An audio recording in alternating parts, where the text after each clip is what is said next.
up, guys? Today is very fucking important. I hope y'all know what day it is. Guess what day it is? It ain't hump day. That's mañana. It's even better than hump day, guys. You know that? You know that? What's today? 999, baby. Divine feminine. You hear me? So today is the 999 portal, guys. So today the date reduces to 9 all across the board, right? It's September 9th, 2025. So that's 99 and then 2025. You add up those numbers. 2 plus 2 plus 5 is 9, which reduces to 9. 999. Add those up. 3 9. 9. Yeah, if you ain't into numerology, this video ain't for you. Okay, if you ain't really tapped in, this is not for you. So go ahead and keep it pushing. Okay, this is only for my ones that's really locked in, the divines, the chosens, the light beings and warriors and shadow workers and everybody that's been doing the energetic work. Yeah, boy, the shift is here. Okay, everything that we've been waiting for is present. Okay, all the work that we've been doing in the spiritual realm, it is coming to fruition in the physical realm. All our hard work is finally paying off, guys. For those who have been obedient, oh yeah, it's lit for us. Okay, I need y'all to know that. So I got my little notes when here. When I cut off, y'all know what time it is. Storage. But anyways, if y'all see me looking down too, I got notes here, like I said. Let's get back into how the most divine feminine coded number is quite literally the number 9. And I'm going to tell you why. First of all, the number 9 ends with grace and it begins with power. Right? So the reason why that it means completion, the most telling reason, is because it's the last single digit of the numeric. So, you got 0, 1, 2, 3, 4, 5, 6, 7, 8, 9. That's the last single digit number to make up any other number, right? It's also a threshold number because it represents endings, fulfillment, and the sacred pause before birth. Right? So getting into the feminine, the feminine is a vessel, represents a vessel of completion, right? We go through the cycles of gestation, birth, and renewal. That is what the feminine's job is, right? The number 9 also, I see a spider. It jumping one. Obviously, it means something. I'm just not tapped into the meaning right now, the symbolism. But the number 9 mirrors the womb cycle and the 9 months of carrying life, right? A baby is not considered fully developed until they hit the threshold of the 9th month. Now, with that being said, babies could come before or after, but a completion of a fetus's full cycle of gestation is 9 months, as we know. Anybody ever thought about why feminine has the word 9 in it? Because that's quite literally what it represents. You got to think about it. When you look at a pregnant belly, you got the pregnant belly and then the legs, right? Represent the number 9. That's the whole womb in the woman, the feminine, right? Divine feminine also represents, as far as archetypes, I always have trouble with this word, I don't know why, but as far as archetypes go, they also energetically, they represent the high priestess and empress energy. So high priestesses and empresses are very important in the spiritual realm because they are what helps keep the balance, if that makes any sense. So the energetic work that high priestesses and empresses do is to keep things copacetic in the physical realm. Like, they do things in the spiritual realm to keep things in the physical realm balanced, right? Now, mind you, divine feminines operate in both energies. I've stated this in previous videos. There's no just all light or all dark. We operate in both sides. That's what makes us whole. That's what makes us complete, which is the number 9, completion. That's why there's no putting us in a box or trying to define us or anything like that, because we pull from whatever is necessary. Okay. So going back to the number 9 itself, the way that it looks, you think of the number 9, right? The center of a spiral, right? And if you are really tapped in, like I said, if you're watching this video, you have to be tapped in, because I'm not about to over explain myself. I need y'all to just understand and catch my drift. So the Fibonacci spiral, right? Everything on earth pretty much is centered by the Fibonacci spiral, right? Now, in the center of the spiral is what? The number 9. And then the spiral goes around it and around and around, right? So I hope I got y'all brains like poo, poo, poo, poo, for all who don't know, right? So it's the spiral's turning point. And if you think about it, there's so many different things in nature. What's core is a spiral. First of all, Black people's hair. Let's really tap in right now, okay? Our hair is so sacred. As much as people, society have conditioned us to hate our hair is so sacred. And I need for us to really tap into how sacred it really is. This is why I do natural hair for a living, because I try to get people to embrace their natural roots, literally, as much as they could, okay? Because first of all, think of a coil. A coil is what? It starts off 9 and then it starts to spiral. If you like, a coil is like pretty much elongated, but if you push it down and flatten it out, at the center of the coil is going to represent the number 9, right? Now, what do coils produce? Electricity, right? Inside of bulbs, there's coils, right? So think of our hair. We have coily hair that produces what? Electricity. It's quite literally our antennas. Now, think about the movie Avatar, the blue people, okay? That is a direct representation of Black people. Sacred, divine beings, okay? That is quite literally the representation of Black people. You got to think about it. The little hair tail thing that they have, that they connect with everything else around them, that's literally what our hair is.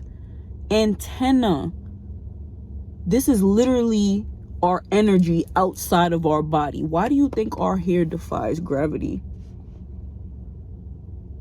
Out of every other race and ethnicity on the planet, why do you think our hair is the only hair that defies gravity? Because it's electric. When things or people get electrocuted, what happens? Their hair goes straight up, or things just, it goes outwards. It shocks. That's what our hair represents. It's electric. Okay, so I need for us to really tap in and really give our hair the real TLC that it needs. And I'm not saying just to go and let other people take care of your hair. Yeah, that's all good, fine and dandy to have other people take care of your hair, but that's only half of the part. You have to take care of your hair yourself. You have to show your hair love yourself. I always give my clients the example of your hair being a plant. We have to think of our hair as a plant. That's how delicate it is when it comes to black hair. Our hair is as delicate as a plant, okay? So when you think about taking care of a plant, what does a plant need? It needs sunlight, it needs water, it needs nourishment, and it needs love, most of all. And those are all the things that our hair needs. It quite literally needs sunlight. Our hair is hydrophilic, which means water loving. It needs water. As much as we try to stay away from water, why you think our hair don't be flourishing? Because y'all don't be putting no water in y'all hair. Y'all want to wash y'all hair once a month, only misting it, every no. When my hair is out and curly, I spray it with water every single day. People be asking me, yo, how your hair be growing so fast? You always cutting your hair up and it's always growing fast as hell. I spray my hair with water daily, like it's literally a plant, okay? I give my hair love. When I have my wash day and I'm detangling my hair, and I don't use a comb or a brush to comb through, no, my fingers, okay? My fingerprints. I use that and run that through every single strand of my hair. I give my hair the love that it requires, which is why it flourishes just like a plant. Okay, yeah, I like to also, it's good to keep your hair protected. Yes, protective styles is always good, but you need to let your hair breathe and feel the sun and the air and get exposure to outside. It's necessary. Okay, yes, keep it protected is very important, but also let it loose every once in a while, even if it's just for one day. Let it come out and play a little bit, right? So let's get back to the divine feminine. Sorry for my rant about hair. That's my bread and butter. That's what I do for a living. So I tend to get a little passionate about that stuff. But back to the divine feminine. Divine feminine power does not equal anything self-serving. So if you think that you're a divine feminine and you just into things and you think that your mission is just for yourself, then you're not a divine feminine. Yeah, you're a feminine, but ain't nothing about you divine, okay? Because a divine feminine's job is to be of service to others, to nourish the world as a whole, okay? Now, back to service, how the number 9 represents humanity.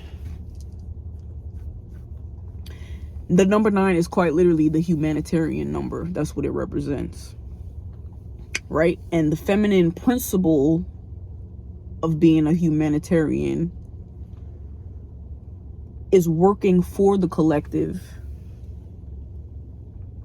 The divine feminine is supposed to be of service to the collective and assist in the healing of Mother Earth and this planet as a whole. So we are supposed to be responsible for merging the spiritual and the physical realms, and doing that will in return heal the planet, humanity, Mother Earth as a whole. So our call to service is about compassion, love, and wisdom, right? And our mission is way beyond self. It starts with self, because in order to even be of service to others, we have to be of service to ourselves first. So we have to heal our inner traumas, and we have to walk through the valley of the shadow of death, quite literally. Get through that darkness in order to carry the torch of light and pass it on to other people. So our mission is for legacy and lineage. It's not just for our own personal gain or how we could benefit from humanity and all that stuff. It's quite literally to help everybody that's willing to be helped, at least, because not everybody can come. Okay, now today is a triple portal. Okay, this is probably the most powerful day of the year because of the year that it is itself. It's probably the most powerful day of this century, or who knows. It's just a very powerful day energetically. So this day amplifies completion and initiation. So like, as I've stated in other videos, we are shifting to a new timeline and a new earth, and today is what's gonna pretty much like catapult us to that next level energetically, because of how powerful the energy is today. So it's an energetic womb gateway that represents endings that are sealed up. So all your past shit, leave that shit, let that shit go, drop it. I understand there might be people, places, and things that you really formed an attachment for, but you gotta let that shit go, drop it, or else you won't be able to move on. It's just gonna be baggage that quite literally holds you back and becomes dead weight. Drop it, let it go. As hard as it may be, you will thank yourself in the future. Karmic cycles close, so that goes back to what I just said, and pretty much your soul is being prepared for new beginnings. So if you have been desiring and craving for a whole different new outlook on life, just as a whole, you're just tired of the mundane way of society that they conditioned you to feel like life is supposed to be: wake up, work, repeat. Okay, no rest, no relaxation, no enjoying, no thriving. We're getting into a state of thriving. The surviving days are over. We've done enough of that. It's time for us to really push through and come to do what we came here to do, to start living this shit for real, right? So the divine feminine is a keeper of thresholds. Like I said, they are the ones that connect. The phone has been tweaking the fuck out trying to get this message out, so let me just speed it up. So like I was saying, the divine feminines are the gate keepers of the threshold. So their job is to release, seal, and walk an embodiment of what they've healed from. So the reason why divine feminines shine the way that they do, okay, the way they glow, they aura, you could feel them, okay, the reason why they shine the way that they do is because it's their trauma that they've healed from that's shining outside their body now. The darkness quite literally. And trying to complete this video has been a mission and a half, but we gonna figure this shit out. But I don't even remember where I left off on, but since divine feminines are the divine gatekeepers of the threshold, our job is to release, seal, and walk through the earth an embodiment of all the work that we've done, all the inner shadow work and healing, and breaking cycles and chains and healing our bloodlines. Now we have to walk it. Okay, we can't just be running our mouth. We talking the talk, but we gotta walk the walk now. Okay, it's time for us to embody energetically everything that we've done. So let me not even, before this shit start cutting off again, I'm gonna seal it off with an invocation of the 999. So on this 99 portal, I stand in the circle of completion. I honor all that has ended, all that has been sealed, and I release what is no longer mine to carry. I embody the divine feminine, womb of cycles, keeper of wisdom, mother of legacies. Through me, endings become beginnings. Through me, death becomes rebirth. I call forth grace to close every old door. I call forth strength to step into the new. I walk as completion. I walk as creation. I am the vessel. I am the flame. I am the flow. And so it is. Ashe, ashe. Oh, if y'all want, y'all can run that back, repeat after me, slow it down, do what you gotta do. But listen, this is not a time for work. It's a time for rest. And it's no coincidence that the eclipse lined up with the 999 portal, okay? This is not time for work. This is time to release and let everything naturally break away and fall off. All right? I love y'all. Have a good day. Big things are gone, you hear me? Let's get this shit on and popping. Love you. Bye.